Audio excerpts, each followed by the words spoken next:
Вака точно напладне денеска изгледаше сликата на граничниот премин Богородица и на плюс 40 степени километарски колони за влез во Грција.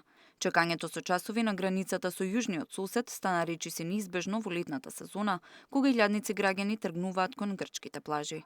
За да се намала долгите колони, МВР најави отворање на 2 дополнителни ленти за излез од Македонија, како и една за влез на товарни возила.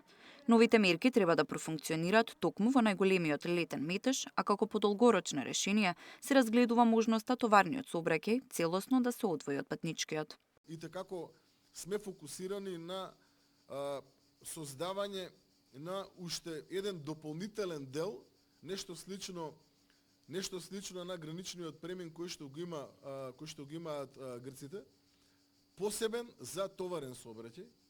Значи размислуваме во насока да товарниот сообраќај го трнеме во целост од моменталниот начин на функционирање на граничниот премин Богородица, така што цениме дека со таков начин на имплементација и како ќе го олесниме транзитирањето не само на патничкиот сообраќај, туку и на товарниот сообраќај. Освен мерките на Богородица, се работи на пошироко леснување на граничните премини преку воведување на така наречениот One-Stop Shop систем.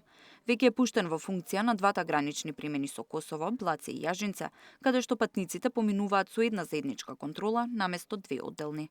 До крајот на неделава ваков модел се очекува да профункционира и со Србија. Во тек се интензивни преговори со Албанија за воспоставување на истиот систем на двата заеднички гранични премини. Тамара Дичевска, Сител телевизија.